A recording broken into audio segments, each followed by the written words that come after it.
अध्यक्ष महोदय, इस हाउस में हमारी मेजॉरिटी है और आज ये विश्वास प्रस्ताव कॉन्फिडेंस मोशन लाने की क्या जरूरत पड़ी, वो संक्षेप में कल मैंने बताया था ये प्रस्ताव रखते हुए कि मेरे पास 2 एमएलएज आए जिन्होंने कहा जी ये बीजेपी वाले आए थे और हमें ऑफर कर रहे थे कि केजरीवाल अब गिरफ्तार होने वाला है, उसके बाद हम इनकी सरकार गिरा देंगे आम आदमी पार्टी की, सारे एमएलए तोड़ लेंगे, 21 हमारे संपर्क में हैं, औरों से भी बात चल रही है, तुम भी आ जाओ, 25 करोड़ भी देंगे और जो मांगोगे और भी दे देंगे, तुमको चुनाव भी लड़ा देंगे। फिर हमने सारे एमएलए से संपर्क किया तो पता चला 21 तो नहीं, इन्होंने 7 एमएलए से संपर्क किया था। आज उनमें से कई एमएलएज ने इस हाउस के अंदर अपनी अपनी दास्तान सुनाई है और बताया है कि उनको अप्रोच किया गया था। जैसा भी मेरे भाई राजेश ने बताया, राजेश गुप्ता जी ने, कि ये कहते हैं सबूत दो। कैसे सबूत दें? किस चीज का सबूत दें? कभी किसी रिश्तेदार के जरिए आ जाते हैं, कभी किसी दोस्त के जरिए आ जाते हैं, आके कहते हैं जी आ जाओ हमारे साथ, अमित शाह से मिलवा देंगे, फलाना कर देंगे। उसकी कोई आदमी कोई टेप रिकॉर्डर जेब में लेके थोड़ी घूमता है कि कोई आएगा और मैं उसको टेप कर लूंगा। किस चीज का सबूत दे? तो मैं एक तो ये कहना चाहता हूं, ये बड़े दिनों से इनको ये लग रहा है कि केजरीवाल को गिरफ्तार कर लेंगे और पार्टी खत्म हो जाएगी। केजरीवाल को तो गिरफ्तार कर लोगे, केजरीवाल की सोच को कैसे गिरफ्तार करोगे?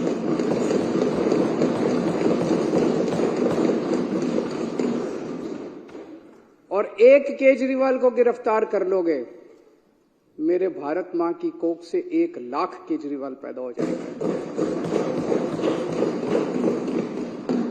आज जिस तरह से इन्होंने आम आदमी पार्टी पे हमला बोला हुआ है, इतने हमारे नेता गिरफ्तार कर लिए, हमारा सारा काम रोकने की कोशिश कर रहे हैं, धमकियां दे रहे हैं, ये कर रहे हैं, वो कर रहे हैं, सब तरफ से, चारों तरफ से हमले ही हमले हमारे ऊपर किए जा रहे हैं। देश का एक एक बच्चा देख रहा है कि हो क्या रहा है।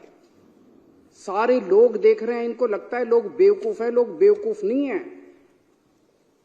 अब पार्कों के अंदर चर्चा होने लगी है कि यह चल क्या रहा है, तो लोग एक प्रश्न पूछने लगे हैं, क्या मोदी जी केजरीवाल को खत्म करना चाहते हैं? क्या मोदी जी केजरीवाल को क्रश करना चाहते हैं? क्या मोदी जी केजरीवाल को कुचलना चाहते हैं? ये मैं नहीं पूछ रहा, देश का बच्चा बच्चा पूछने लगा है। जिस तरह का अटैक आम आदमी पार्टी के, इतने सारे हमारे नेता गिरफ्तार कर लिया, कभी भारत क्या दुनिया के इतिहास में हमारा नंबर 2 भी अंदर है, नंबर 3 भी अंदर है, नंबर 4 भी अंदर, अब कह रहे नंबर 1 को भी अंदर डालेंगे। तो इस तरह का आक्रमण कभी नहीं देखा गया। तो ये चर्चा चल रही है, ये क्यों हो रहा है? क्योंकि आज पूरे देश के अंदर बीजेपी का सबसे बड़ा चैलेंजर आम आदमी पार्टी है। आज अगर बीजेपी को खतरा है, भविष्य का खतरा है, तो केवल और केवल आम आदमी पार्टी से खतरा है। इसलिए बीजेपी येन केन प्रकारेन जो मर्जी करके आम आदमी पार्टी को कुचलना चाहती है। और आज पूरी जिम्मेदारी के साथ मैं कहना चाहता हूं, इसमें कोई अहंकार नहीं है कि 2024 के अंदर बीजेपी अगर नहीं हारी लोकसभा चुनाव, तो 2029 के अंदर आम आदमी पार्टी इस देश को बीजेपी से मुक्ति दिलाएगी।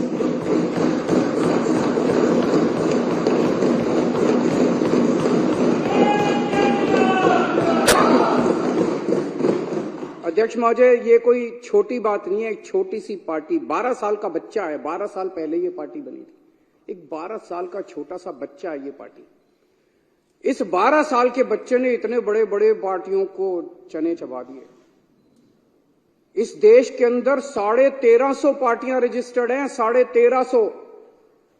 उन्हीं में से एक पार्टी आम आदमी पार्टी थी। जब हमारी पार्टी 26 नवंबर 2012 को रजिस्टर की गई थी, रजिस्ट्रेशन के लिए अप्लाई किया था हम लोगों ने। 2012 26 नवंबर आम आदमी पार्टी का रजिस्ट्रेशन आज से 12 साल पहले अप्लाई किया गया था। मात्र 10 साल के अंदर आज तीसरी सबसे बड़ी पार्टी बन गई है पूरे देश के अंदर। बीजेपी और कांग्रेस के बाद तीसरी सबसे बड़ी। एक एमएलए बनने के लिए लोगों की चप्पल घिस जाती है, पूरी जिंदगी बीत जाती है एक एमएलए बनने के लिए, काउंसलर बनने के लिए। ये कोई इत्तेफाक नहीं है कि ये पार्टी इतने कम समय के अंदर आज 2 राज्यों के अंदर हमारी फुल फ्लेजेड सरकार है, बहुमत, भारी बहुमत के साथ, ऐतिहासिक बहुमत के साथ सरकार है। दिल्ली के अंदर 70 में से 67 सीट इतिहास में कभी नहीं आई। पंजाब के अंदर 117 में से 92 सीट पंजाब के इतिहास में कभी नहीं आई। गुजरात के अंदर पहली बार चुनाव लड़े, पहली बार के अंदर हमारे 14% वोट और 5 एमएलए आ गए। गोवा के अंदर पहली बार चुनाव लड़े और गोवा के अंदर हमारे आज 2 एमएलए हैं। ये कोई छोटी बात नहीं है, इतनी छोटी सी पार्टी और इतना बड़ा। और चंडीगढ़ के अंदर तो आपने देखा हमारा मेयर इन्होंने किस तरह से छीन लिया इन लोग। तो ये कोई छोटी बात नहीं है। और मात्र 12 साल के बाद आज नेशनल पार्टी बन गई। तो आज इनको खतरा और डर भविष्य का केवल और केवल आम आदमी पार्टी से है। और ये भी जानते हैं, और फिर मैं दोहरा रहा हूं कि अगर ये 2024 में जीत जाते हैं तो 2029 में बीजेपी को इस देश को बीजेपी से मुक्ति आम आदमी पार्टी दिलाएगी। कुछ लोग ये भी कहते हैं जब चर्चा करते हैं लोगों के साथ, लोगों में, मैं तो ये बता रहा हूं, ये मेरी भावनाएं नहीं है, लोगों की, जनता के अंदर जो चर्चा चल रही है, कुछ लोगों का ये भी कि आम आदमी पार्टी के पीछे इसलिए पड़ रही है, दिल्ली की हार को पचा नहीं पा रहे।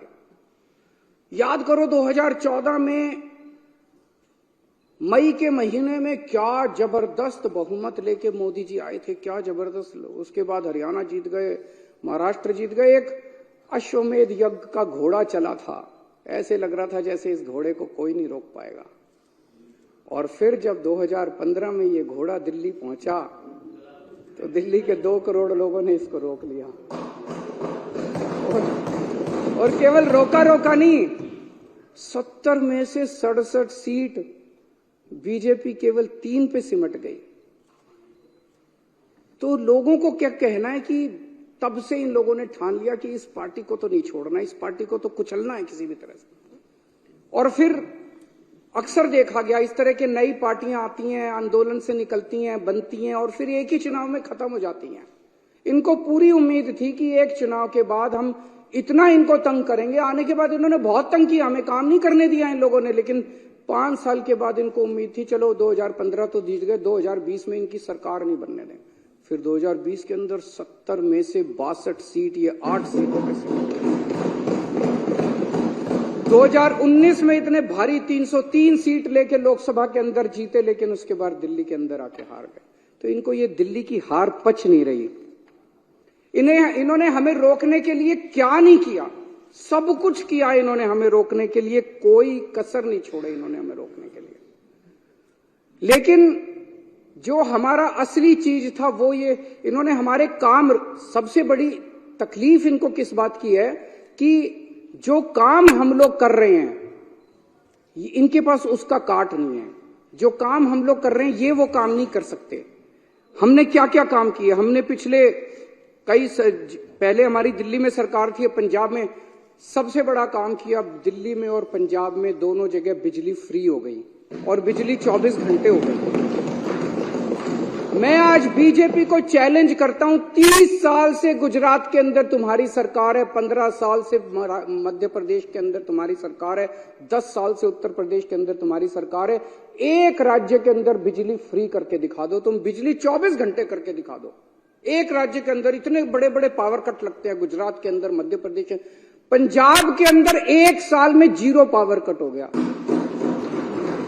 दिल्ली के अंदर 0 पावर, 24 घंटे बिजली आती है, फ्री बिजली आती है। तुमसे ना 24 घंटे बिजली आती, तुम्हारे राज्यों में ना 24 ना फ्री बिजली आती। इतनी महंगी बिजली आती है, इतने पैसे लेते हो जनता से। दिल्ली के अंदर हमने और अब पंजाब में कर रहे हैं, शानदार स्कूल बना दिए, सरकारी स्कूलों का काया पलट हो गया। पूरी दुनिया से लोग देखने के लिए आ रहे हैं। पूरी दुनिया के अंदर आज शिक्षा के लिए जाना जाता है दिल्ली को कि स्कूल बड़े अच्छे हो गए, शानदार शिक्षा, हैप्पीनेस करिकुलम। अमेरिका के राष्ट्रपति की बीवी हमारा हैप्पीनेस करिकुलम की क्लास अटेंड करके जाती है। दिल्ली ने देश का नाम पूरी दुनिया के अंदर रोशन किया है। और इनके स्कूलों को उठा के देख लो, गुजरात, मध्य प्रदेश, उत्तर प्रदेश के स्कूलों को उठा के देख लो, क्या हालत बना रखी है। उनके अंदर जानवर घूम रहे हैं, ये टूटी पड़ी हैं, दीवारें टूटी पड़ी है।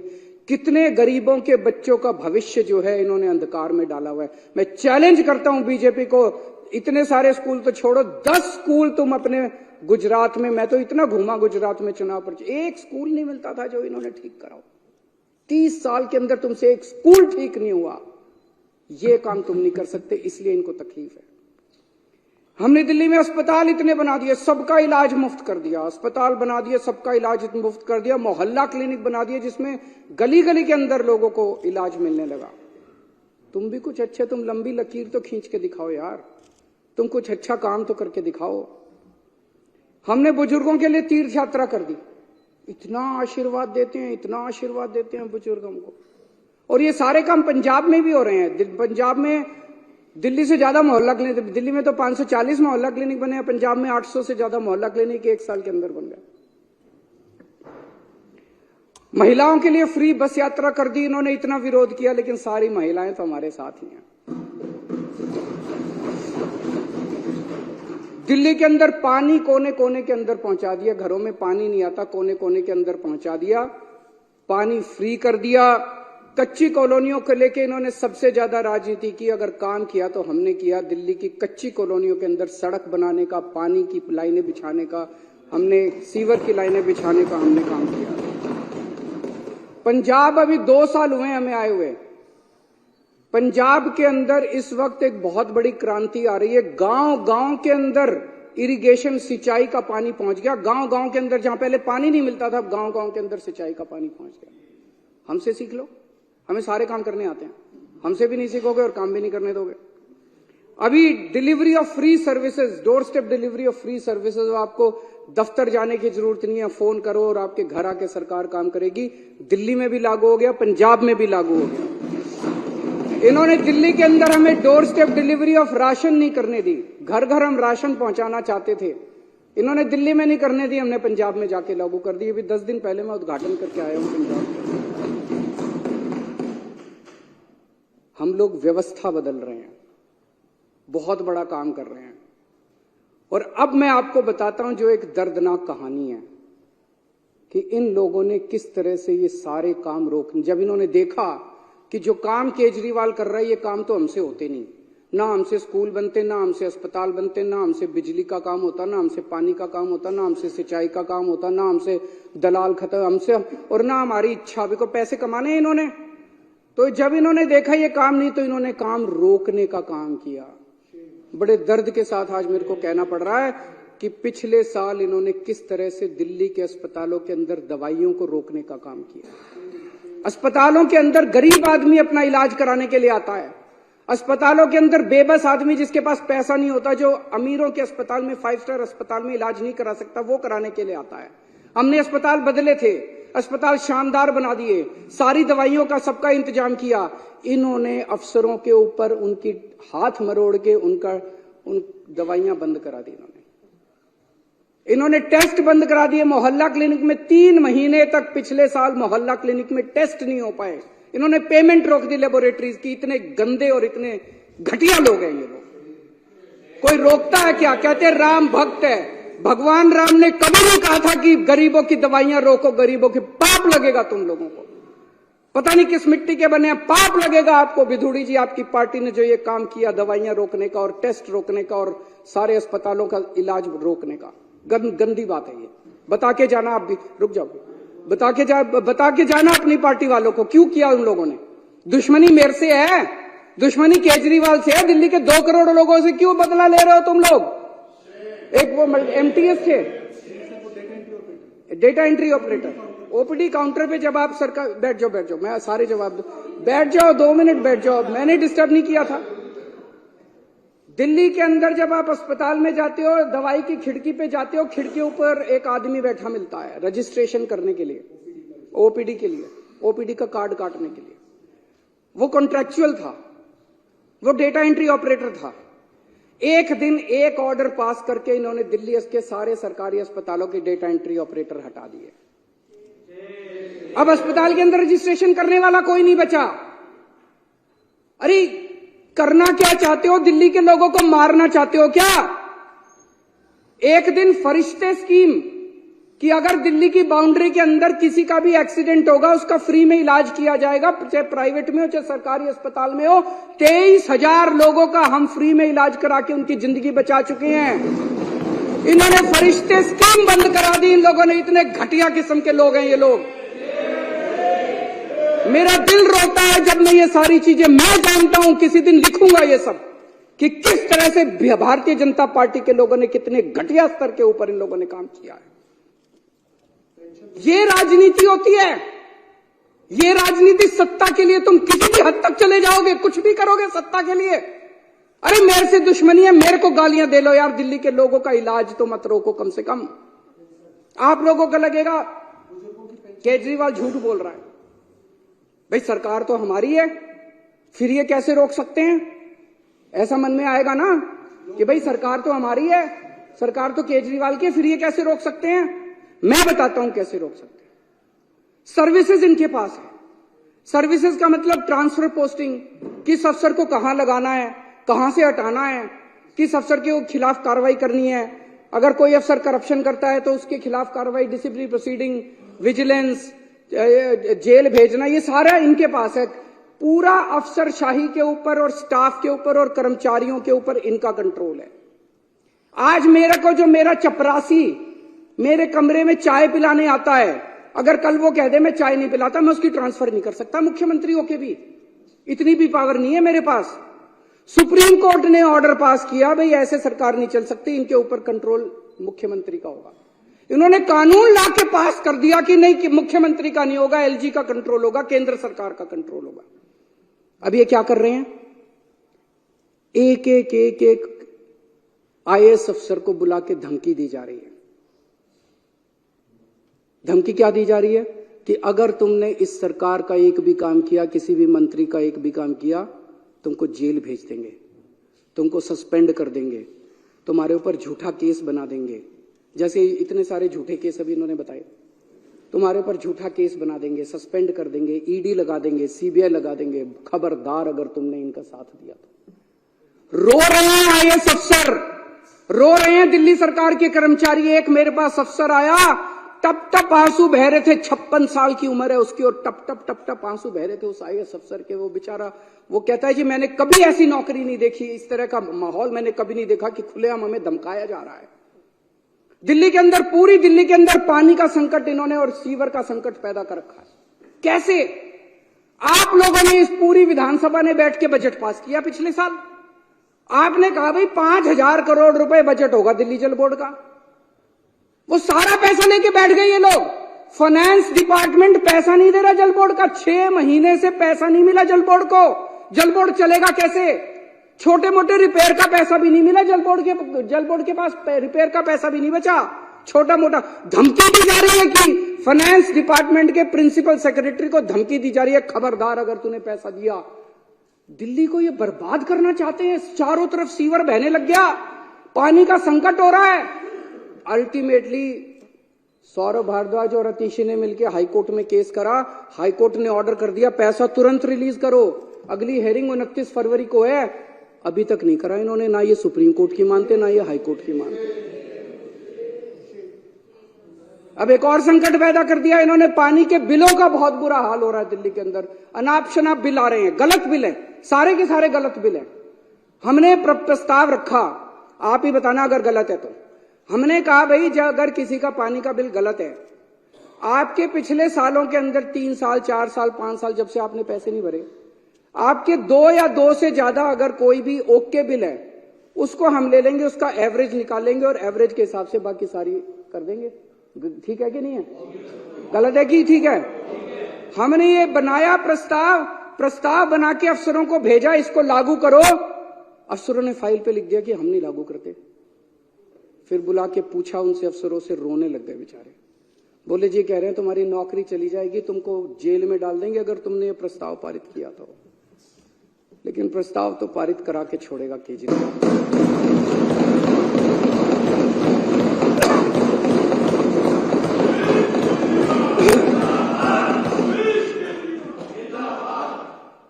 देखते हैं कि बाजुए कातिल, क्या है वो? बाजुए कातिल, जोर कितना बाजुए कातिल में है। उन्होंने बिजली की सब्सिडी बंद करने की कोशिश की थी, मेरे को याद है। पिछले साल से खूब नौटंकी मचा रखी है उन्होंने। कभी बिजली कंपनियों के डायरेक्टर हटा दिए, कभी ये हटा दिया, वो हटा दिया कि बिजली की सब्सिडी बंद करो। इनको पता है कि बिजली की सब्सिडी से सबसे ज्यादा जनता प्रभावित है। होने नहीं दी मैंने इन लोगों की गंदी चाल।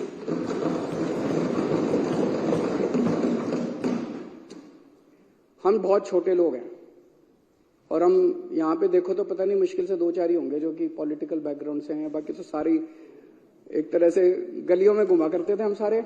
हमारी क्या औकात थी? हैं? हाँ, क्या औकात थी हम लोगों की?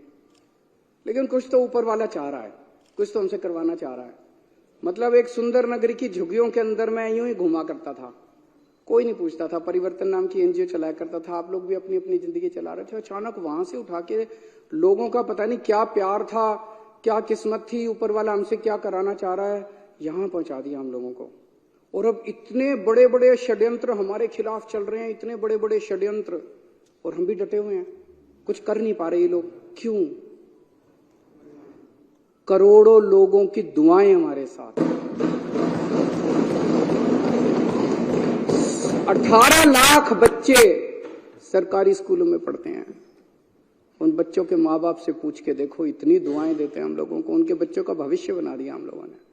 उसमें बीजेपी वालों के भी हैं, कांग्रेस। हमने कभी राजनीति नहीं की, हमने ये नहीं कहा कि आम आदमी पार्टी वालों के बच्चों को एडमिशन देंगे, बीजेपी वाले। सारे आओ, सारे हमारे बच्चे हैं, चाहे बीजेपी वालों के चाहे कांग्रेस। बच्चे पढ़ जाएं। उन बच्चों के माँ बाप का आशीर्वाद हमारे साथ है। लाखों करोड़ों लोगों का मुफ्त में इलाज हुआ अस्पतालों के अंदर, मोहल्ला क्लिनिक के अंदर। उनकी दुआएं हमारे साथ है। और जिन जिन को तकलीफ हुई दवाइयां और ये रोकने की, उनकी बद्दुआएं इन लोगों के साथ है। उनकी बद्दुआएं इन लोगों के साथ है। बद्दुआएं छोड़ेंगी नहीं आप लोगों का, पीछा देख लेना।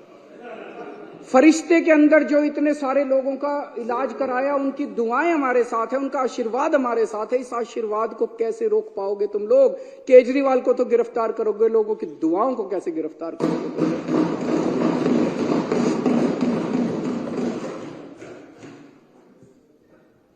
अब ये ऑपरेशन लोटस करने आए हैं। कितने ऑपरेशन लोटस कर लिए? अब तो थकते भी नहीं हो तुम। हमारी दाद तो देनी पड़ेगी तुम लोगों को। हमें क्यों नहीं तोड़ पा रहे ये लोग? हमें क्यों नहीं खरीद पा रहे? क्योंकि हमने कोई गलत काम नहीं किया।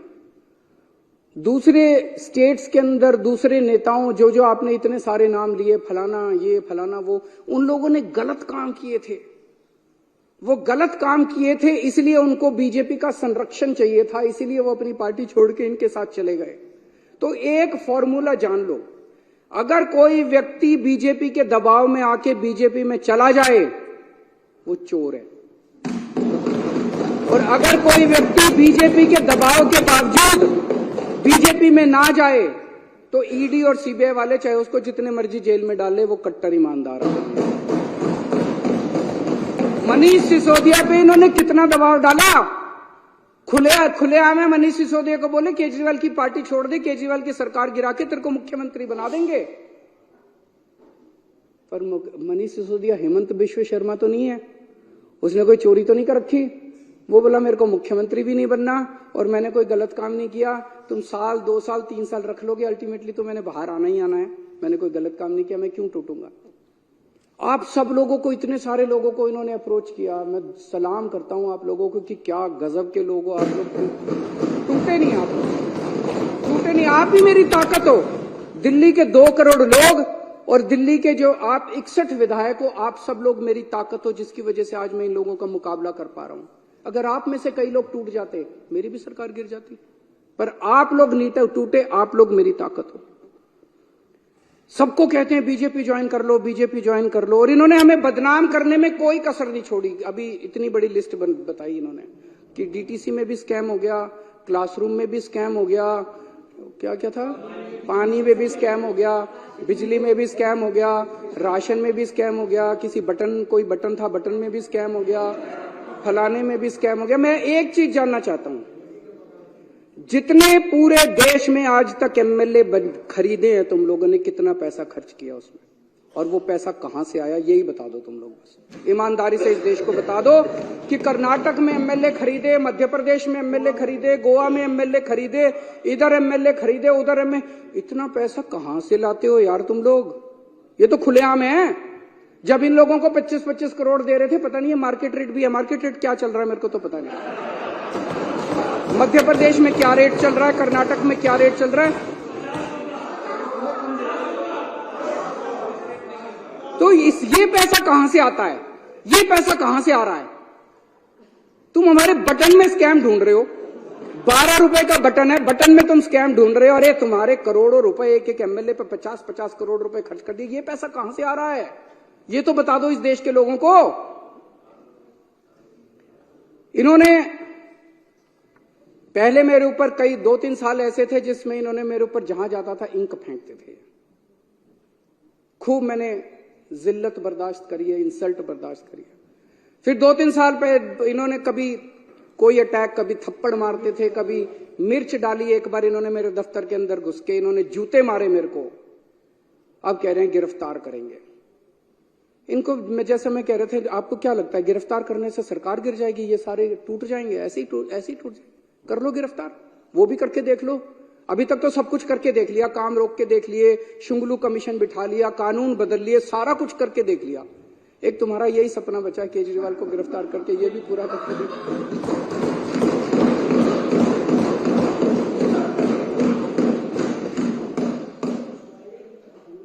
अभी तक तुमने इतनी रेड मारी, एक भी नेता के खिलाफ इसके ऊपर मुकदमा चलना चाहिए। बीजेपी वालों के ऊपर ऐसे ही रेड मारने घुस जाते हो किसी के घर भी। कोई कानून नियम है, कायदा है या नहीं है, संविधान है या नहीं है? मनीष सिसोदिया के यहां इतनी रेड मारी, आप लोगों में से कितने एमएलए के यहां रेड मारी, सत्येंद्र जैन के यहां रेड मारी, संजय सिंह के यहां रेड मारी, कहीं कुछ एक नया चवन्नी मिली? एक पैसा नहीं मिला। अरे हमारी संपत्ति लोगों के दिलों के अंदर है, बैंक अकाउंट के अंदर नहीं। और हमारा बैंक अकाउंट लोगों की आंखों के अंदर। यहां नहीं है हमारी संपत्ति जहां ढूंढ रहे हो तुम लोग। अध्यक्ष महोदय, 2014-15 में 2 घटनाएं घटी उस फाइनेंशियल ईयर में। 2014 के मई में केंद्र के अंदर एक पार्टी की सरकार बनी जिसको लोगों ने केंद्र में भारी बहुमत दिया, अभूतपूर्व बहुमत दिया। और 2015 की फरवरी के अंदर दिल्ली में एक पार्टी की सरकार बनी जिसे लोगों ने भारी बहुमत दिया, अभूतपूर्व बहुमत दिया। और वहां से 2 किस्म की राजनीति ने जन्म लिया। एक केंद्र के अंदर जो सरकार बनी थी और दिल्ली के अंदर जो सरकार बनी थी। आज 10 साल हो गए दोनों सरकारों को बने हुए। एक केंद्र की सरकार है जिसने 10 साल में कोई काम नहीं किया, और अब वो केवल कैसे वोट लेना चाहते हैं? कांग्रेस के नेताओं को गिरफ्तार कर लो, कांग्रेस का अकाउंट फ्रीज कर दो, आम आदमी पार्टी के नेताओं को गिरफ्तार कर लो, ईडी को सबके पीछे लगा दो, सारी ऑपोजिशन को कुचल डालो, सारे नेताओं को जेल में डाल दो। इस तरह से ये वोट लेना चाहते हैं। और दूसरी राजनीति दिल्ली की राजनीति थी जिसके अंदर हमने स्कूल बनवाए, अस्पताल बनवाए, लोगों का इलाज किया, लोगों के बच्चों को पढ़ाया, पानी का इंतजाम किया, बिजली का। हमने 2 करोड़ लोगों का दिल जीता, इसलिए हम वोट मांग रहे हैं। दोनों 2 किस्म की राजनीति अब देश के लोगों को तय करना है। एक पाप की राजनीति है, एक पुण्य की राजनीति है। इस देश को पाप की राजनीति चाहिए या इस देश को पुण्य की राजनीति चाहिए, ये लोगों को तय करना है। अब आजकल बड़ी अफवाह फैला रखी है इन लोगों ने। बस ये लोकसभा चुनाव हो जाएं, उसके बाद तो संविधान बदल के दिल्ली को फुल यूनियन टेरिटरी बना देंगे। उसके बाद चुनाव फैला रखी नहीं फैला रखी, विधानसभा खत्म कर देंगे। अरे किसी के बाप की जागीर है जो विधानसभा खत्म कर दोगे? ऐसे ही विधानसभा खत्म कर दोगे? ये देश किसी की पिताजी की जागीर थोड़ी है कि ऐसे ही विधानसभा खत्म कर दोगे। मैं आज बीजेपी से जानना चाहता हूं, ये चुनाव इसी बात पे हो जाए, दिल्ली के लोगों से जाके वोट मांगो, बोलो तुम्हारा वोट का अधिकार छीन लेंगे, वोट दो हमको। मजाल जो तुमको। आज बीजेपी स्पष्ट कर दे कि लोकसभा के बाद दिल्ली की विधानसभा को भंग करेंगे कि नहीं करेंगे, इसी के ऊपर चुनाव हो जाए इस बार। आप भी जा जाके गली गली में बोलना और गली गली में लोगों को बताना कि अगर तुमने बीजेपी को वोट दे दिया है तो तुम्हारा बीजेपी वोट का अधिकार छीनने वाली है। बीजेपी खुल के अंदर बोल रही है और बीजेपी को हम ललकारेंगे, अगर हिम्मत है तो करके दिखा दो। और एक और आप सबसे विनती है कि विधानसभा भंग करें या ना करें, हम यहां सत्ता के लिए नहीं आए, हम यहां सेवा के लिए आए हैं, काम करते रहना। हम एमएलए रहे ना रहे, मंत्री रहे ना रहे, मुख्यमंत्री रहे ना रहे, विधानसभा रहे ना रहे, पूरी जिंदगी देश के लिए न्यौछावर की है, सत्ता के लिए नहीं, हमने सर्विस सेवा के लिए हम लोगों ने न्यौछावर की है। मैं दिल्ली वालों को भी बोलना चाहता हूं, इन लोगों को आपके बेटे से तकलीफ है। आपने मेरे को बहुत कुछ दिया है दिल्ली वालों ने, सुंदर नगर की गलियों से उठा के एक आदमी को इतनी बड़ी जिम्मेदारी दिल्ली वालों ने दे दी। इन लोगों को आपके बेटे से तकलीफ है, ये आपके बेटे को क्रश करना चाहते हैं, ये आपके बेटे को खत्म करना चाहते हैं। लेकिन आप चिंता मत करना, मैं आपके साथ हूं, आपके लिए लड़ता रहूंगा मरते दम तक। मेरी ये विधानसभा भंग भी कर दें अगर, ये जितने मर्जी षड्यंत्र करते रहें, सत्ता में होते हुए या सत्ता में बाहर रह के मेरी जिंदगी आप लोगों के लिए है। 7 जन्म में भी मैं आपका एहसान नहीं चुका सकता जो एहसान दिल्ली वालों का मेरा है।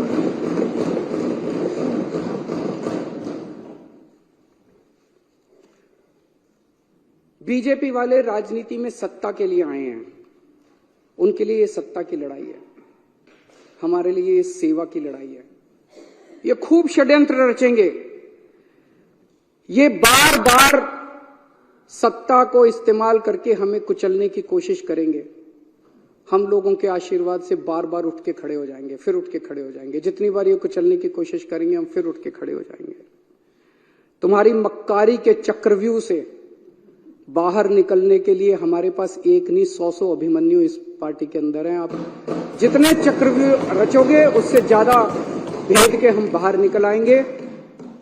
अध्यक्ष महोदय, इस जो प्रपोजल मैंने कल रखा था उसका मैं पूरी तरह से समर्थन करता हूं और मैंने पूरे अच्छे तरीके से बताया कि इसको लाने की क्या जरूरत पड़ी।